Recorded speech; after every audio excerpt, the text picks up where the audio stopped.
if you have a pet, like a cat or a dog, just think about how much time your pet spends sleeping and resting and lounging. Dexter, my dog, is lounging on my bed right now.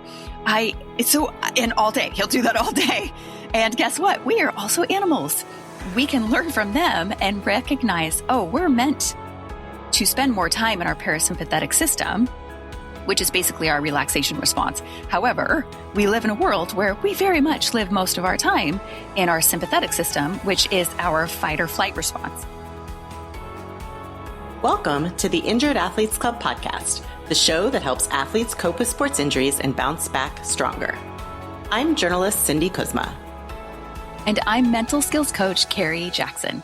We're sorry you're here, but we're glad you're with us. This week, Coach Carrie is going to use her expertise in mental performance and injury recovery to answer another question from one of you, our listeners. But before she does that, she is going to share something very important with you. That is right. We want to make sure that all of you know about our incredible merch store for the Injured Athletes Club. If you head to our website, injuredathletesclub.com, and click on shop, you will see all kinds of amazing things there for you, like journals, stickers, workout shirts, sweatshirts, coffee mugs, all kinds of stuff to support you on your journey. It's just really fun sometimes to have a little inspiration, right? To give yourself something that for all of the hard work that you're doing in your rehab and a little treat that helps you keep going. And, I think that my husband or stepson actually has stolen my, hoodie, my beautiful blue Injured Athletes Club hoodie. And I'm really upset because I wanted to wear it the other day and I know one of them has it. So you should definitely check it out. There's some really, really cool stuff over there. So whether you need a little pick me up or you have a friend that does, we really highly recommend checking it out. And the wonderful thing is that all of the proceeds from that will go right back into the podcast to support other injured athletes. So we definitely recommend you check it out. Yes. Well, Carrie, sounds like you need a backup hoodie. That's what you need. I think so. Great. This season of the Injured Athletes Club, by the way, is brought to you by Lever Movement, creators of the Lever System. The Lever System is a portable, lightweight device that attaches to a treadmill to reduce your body weight.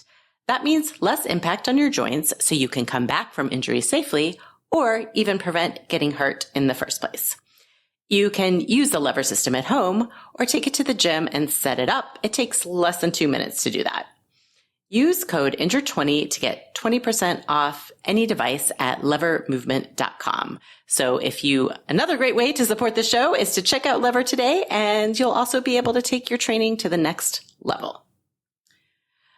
So with all of that done, let's get on to this week's question, which comes from listener Darren. Darren says, I just had my 12-week post-op follow-up with my doctor. It was a good appointment and things are pretty much where they're supposed to be at this stage. But I've been hitting a wall in my PT in terms of fatigue and overall enthusiasm. Most days, my energy is very low and I'm trying to incorporate more rest and sleep as much as I can.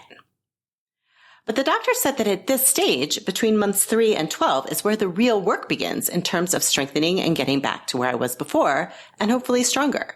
So I'm wondering if you have guidance on keeping sustainable energy and output going long-term, and how to recover more between sessions so I can make the most of the time inside and outside of workouts. It's gotten a lot more strenuous over the last few weeks, and I'm having challenges keeping up with it. Oh, Darren, thanks for this question. We're thinking of you. Yes, absolutely. We love that you are letting us answer this question on the podcast. And it is really wonderful to hear that so far everything is moving in a good trajectory and things are where they're supposed to be at this stage. And first, I think it can be helpful to know that it's very natural to feel more energy and excitement at the beginning of PT and your sort of rehab recovery, and then find your enthusiasm tapering off. In the beginning of your recovery, the gains that you're getting come more quickly, and those really feed into each other and create some momentum and excitement, and it feels good, and it can feel very motivating during that period of time. That 3 to 12 month period is different and takes a tremendous amount of commitment and dedication, patience, perseverance, and belief to get through. And during that period of time, you have to tap into different types of motivation. So I love that you're thinking about along those lines. I really love that you're thinking about sustainable energy for the long haul.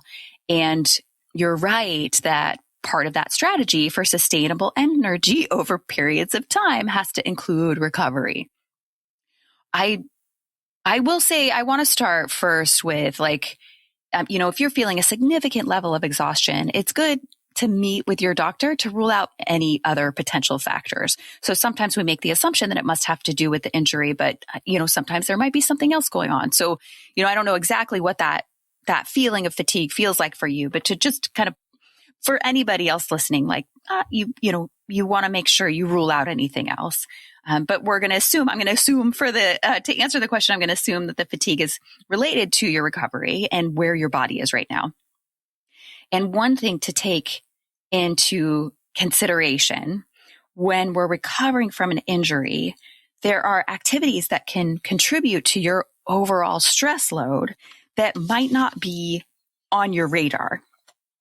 The reason they might not be on your radar is because before you got injured, they never would have been put into that category. So, for example, in my private practice with my one-on-one coaching clients, I've worked with several injured athletes coming back from their sport that happen to work in the medical field and were on their feet all the time. And they weren't taking that into consideration when they were planning out their rehab or their early training phases.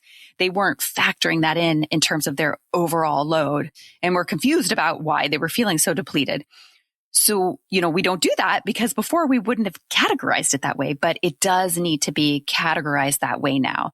So just thinking about in the big daily picture with everything that you're doing, what that load is like, and do you need more recovery than you are realizing that you need, or do you need to do a little bit less on that load than you thought you could do right now? So, another way to think about it is using the analogy of a rubber band. If a rubber band gets stretched out too far or stays in its stretched state for too long, it's going to lose its elasticity or it's going to snap. A rubber band only keeps its elasticity if it is allowed to stretch and relax. Same with us, right? We have to return to a relaxed state in order to avoid breaking, both mentally and physically. You have to look at the big picture of what is stretching you and make sure you're getting enough recovery for the stretching. A realization I had recently that I've been sharing with my clients around this concept is if you have a pet, like a cat or a dog, just think about how much time your pet spends sleeping and resting and lounging. Dexter, my dog, is lounging on my bed right now. And all day, he'll do that all day. And guess what? We are also animals. We can learn from them and recognize, we're meant to spend more time in our parasympathetic system, which is basically our relaxation response. However, we live in a world where we very much live most of our time in our sympathetic system, which is our fight or flight response. So another thing to consider is our perception of how much recovery we're taking and the reality of how much we actually need. So that's just like my PSA about that parasympathetic system. So first things first, and I love that you mentioned this, sleep is huge, and anything you can do to get more consistent with your sleep routine and working on your sleep hygiene is very important. But in addition to that, I want to give you a couple other recovery strategies to consider. One is progressive relaxation. So progressive relaxation is an evidence-based technique that not only helps athletes manage stress and reduces anxiety, but can also help reduce your heart rate and can improve recovery. We've seen all of that through research. The other thing that's kind of a bonus, it also has been shown to help people with sleep. So oftentimes I'm working on progressive relaxation and building up that skill with my athletes that have trouble sleeping before big competitions. So this tool is a really great tool to keep in your toolbox because there's so many different ways that you can benefit from it.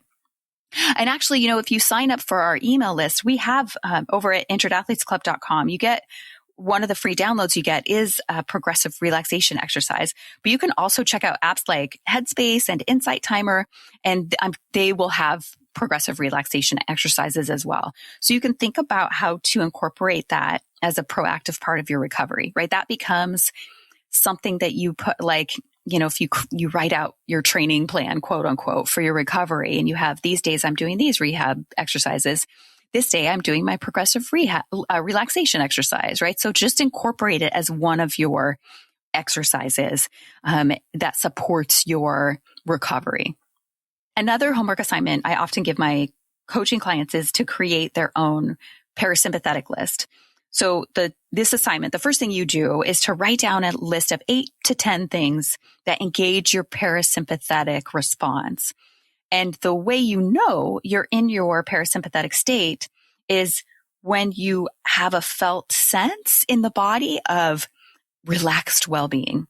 And what provides that feeling can be different from one person to the next. So, as an example, like I have some clients that one of the things on their list is to do puzzles, and they love doing puzzles and it gets them in that state. Other clients, I mentioned that people do that and they're like, that sounds like a horrible nightmare. I don't want to do a puzzle. So it depends on the person, right? So you want to come up with your list and ask yourself, when do you feel a sense of physical ease? That feeling you sort of get when your shoulders drop, that and the relief that comes, that sort of feeling.